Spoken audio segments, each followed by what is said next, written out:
Hello, Learn and Grow family. This is Mr. Jonathan, and today we're going to be reading a book called Thidwick, the Big-Hearted Moose, written and illustrated by Dr. Seuss. Let's go right in. Up at Lake Winnebago, the far northern shore, lives a huge herd of moose, about 60 or more. And they all go round in a big happy bunch, looking for nice, tender moose moss to munch.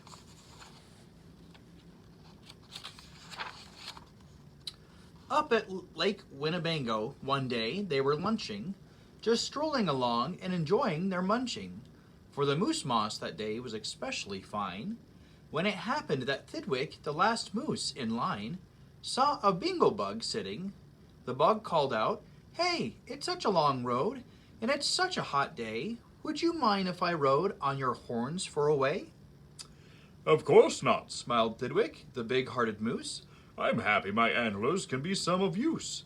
There's room there to spare, and I'm happy to share.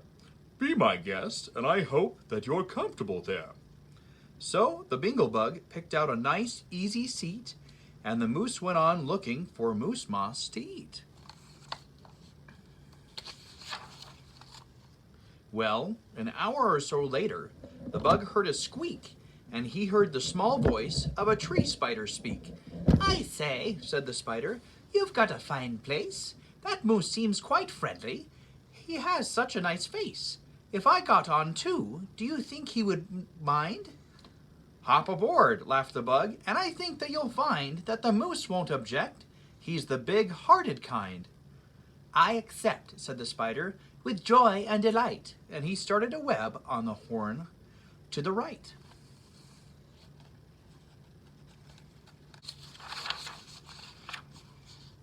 While the spider was spinning, he heard a gay song, and a fresh little zingazoo bird came along.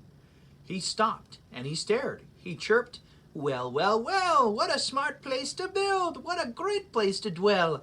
I've been living on trees ever since I was born, but here's something new. Why not live on a horn? If there's room there for two, then there's room there for three." "There's plenty of room," laughed the bug, "and it's free." Thidwick stopped walking. What was all that talking? The guest had caught Thidwick the moose unawares. "Hey," he called out, "what goes on there upstairs?"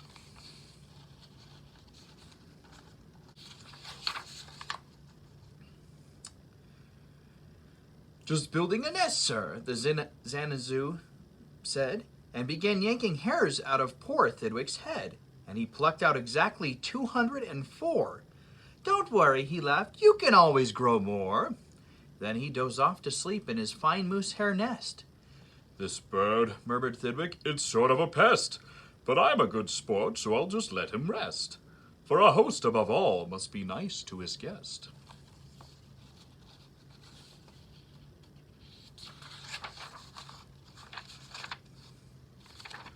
"Besides, now, it's getting quite late in the day, and surely tomorrow they'll all go away." But alas, the next morning, the sun's early light brought to Thidwick's sad eyes a most unwelcome sight. "Meet my wife," said the bird. "I was married last night. And perhaps, by the way, I should mention to you that her uncle is coming to live with us too. You're a very fine host, so I knew you'd be willing."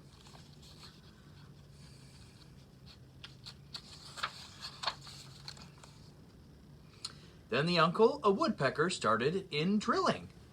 All Thidwick's friends shouted, "Get rid of those pests!" "I would, but I can't," sobbed poor Thidwick. "They're my guests." "Guests indeed," his friends answered, and all of them frowned. "If those are your guests, we don't want you around. You can't stay with us, 'cause you're just not our sort." And they all turned their backs and walked off with a snort.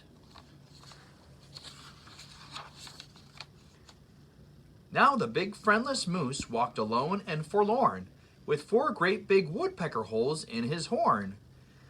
"What holes?" whispered Herman a squirrel, who spied them. "What holes to hide nuts in? Mind if I tried 'em?" "They're yours," called the woodpecker. "Get right inside 'em. This big-hearted moose runs a public hotel. Bring your nuts, bring your wife, bring your children as well." So the whole squirrel family all jumped on pell-mell. His horns are getting quite full, aren't they? And the very next thing the poor animal knew, a bobcat and turtle were living there too. Now what was the big-hearted moose going to do? Well, what would you do if it happened to you? How would you guys feel if you were a moose that had antlers like this and had all these animals inside? I'd probably get annoyed. You couldn't say scat, 'cause that wouldn't be right. You couldn't shout scram, 'cause that isn't polite. A host has to put up with all kinds of pests, for a host above all must be nice to his guest. So you'd try hard to smile, and you'd try to look sweet, and you'd go right on looking for moose moss to eat.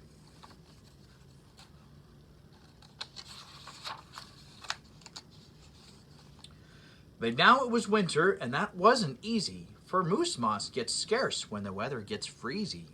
The food was soon gone on the cold northern shore of Lake Winnebago. There just was no more, and all Thidwick's friends swam away in a bunch to the south of the lake where there's moose moss to munch.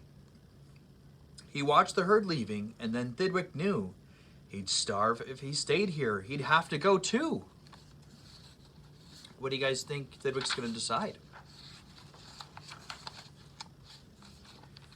He stepped in the water, then, oh, what a fuss! Stop! Screamed his guest. You can't do this to us! These horns are our home, and you've no right to take our home to the far distant side of the lake. Be fair, Thidwick begged, with a lump in his throat. We are fair, said the bug. We all decided this by vote. All those in favor of going on, say aye. All those in favor of staying, say nay. aye, Shouted Thidwick, but when he was done,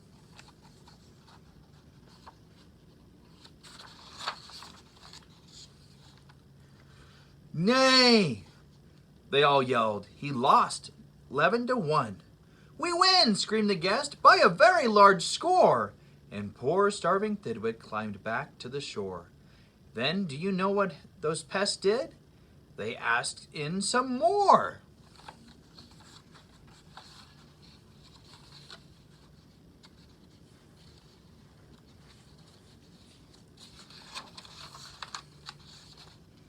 They asked in a fox who jumped in from the trees. They asked in some mice, and they asked in some fleas.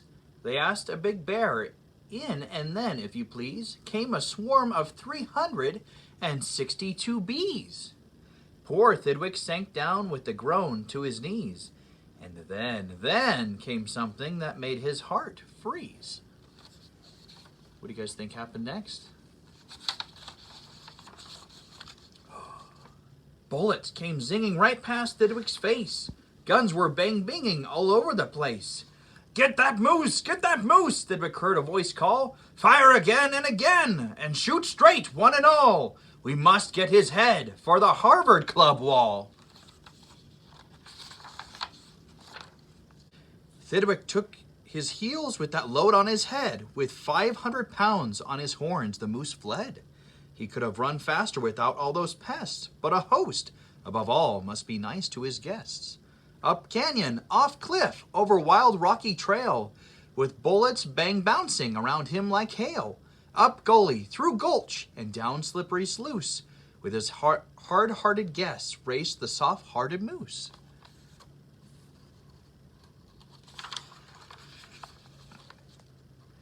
Then finally they had him. Because of those pests, he had run out of luck. Because of those guests on his horns, he was stuck.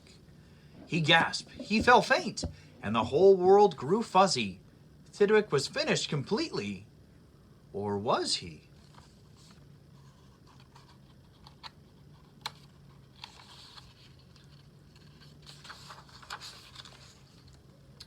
Finished? Not Thidwick, decidedly not. It's true, he was in a most terrible spot. But now he remembered a thing he'd forgot. A wonderful something that happens each year to the horns of all moose and the horns of all deer. Today was the day Thidwick happened to know. Do you guys know what happens once a year for moose and deer? That old horns come off so that the new ones can grow. And he called to the pest on his horns as he threw 'em. you wanted my horns, now you're quite welcome to 'em. Keep 'em, they're yours. As for me, I shall take myself to the far distant side of the lake.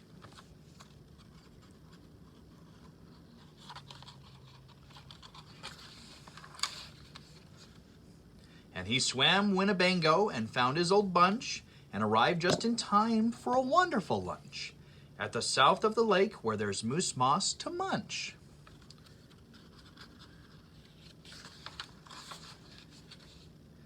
His old horns today are where you knew they would be. His guests are still on them, all stuffed as they should be. And that's the end of our story for today. Thank you for stopping by and listening to my story. We'll see you guys next time. Like and subscribe.